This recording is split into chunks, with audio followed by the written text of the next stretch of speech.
না না না না না, আমার এই জীবন মরণ লড়াই আমি একাই লড়বো। সেখানে সেখানে কোনো ভাড়া করা সৈনিক আমার চাই না। ওই শয়তান দুর্জয় দত্ত, বনমালী ডাক্তার আর ওই মহেশ মান্নাকে আমি নিজের হাতে শাস্তি দেব, নিজের হাতে। আমার জীবন থেকে কেড়ে নিয়েছে হাসি, আনন্দ, গান। ওই ওই শয়তানদের রক্তে আমি আমার প্রতিজ্ঞা লাল করে দেব, লাল। দেবদাস, তুমি একটা শুষ্ক মরুভূমি, যেখানে আর কোনো দিন সবুজের রেখা ফুটবে না, কোনো কোনো পাখি আর গাইবে না ভালোবাসার গান। দাঁড়াও দেব। তুমি কেন বুঝতে চাইছো না? মনের বাগানে যদি ফুল না ফোটে, তবে কথার মালা গলায় দিয়ে দেবতা সাজা যায় না।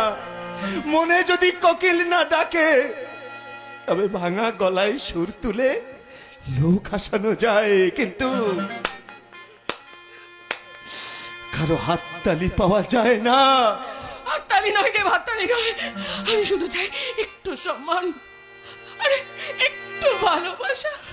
ভালোবাসা?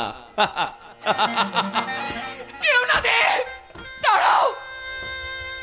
এভাবে তুমি আমাকে কষ্ট দিয়ে চলে যেও না দেব। আমি জানি তোমার পর বয়ে গেছে অনেক অন্যায়। আমি জানি চোর আঘাতে আঘাতে হয়ে গেছে হৃদয়টা পাথর, শুষ্ক মরুভূমি। আমাকে তুমি একটা সুযোগ দাও, একটা সুযোগ দাও। আমি সেই মরুর বুকে আমার প্রেমের ফুল ফোটাবই দেব। আমাকে তোমার জীবন যুদ্ধের সাথী করে নাও দেব। কি বললে?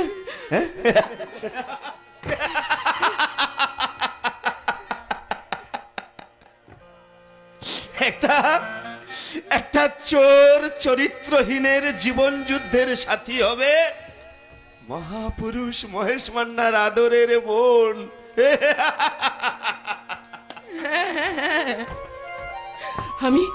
আমি মহেশ মান্নার বোন, আর এটাই তোমার জীবনের যন্ত্রণার, আমার নারীত্বের চরম লজ্জা।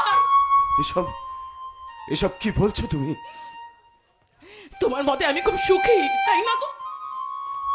জানো, আমার ওই দাঁড়া নামক অমানুষটা না সুখের মানেই জানি না। যাও যাও, কোন কাঁচাই বন্দি পাখিকে গিয়ে জিজ্ঞেস করো তার বন্ধ ডানায় কোনো কাঁচা সুখের ছন্দ লেগে আছে কিনা।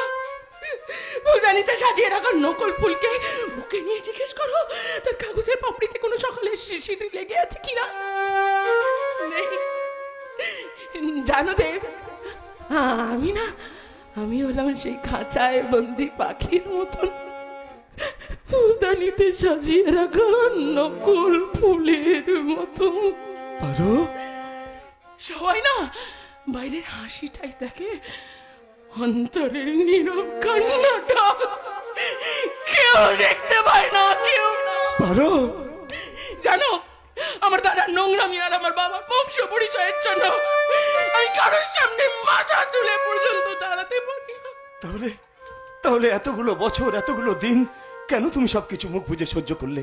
কেন তোমার দাদার বিরুদ্ধে কোনো প্রতিবাদ করলে না? কেন কেন কেন কেন তুলতে পারলে না মিথ্যের বিরুদ্ধে সত্যের আওয়াজ? চেয়েছিলাম গো, আমি চেয়েছিলাম, কিন্তু এক হাতে যে তালি বাজে না দেব, তাই তো আমি ভিখারিনীর মতন আর একটা হাত বাড়িয়ে সেই হাতের অপেক্ষায় বসে আছি। এসো দেব, এসো, আমার হাতে হাতটা রাখো দেব।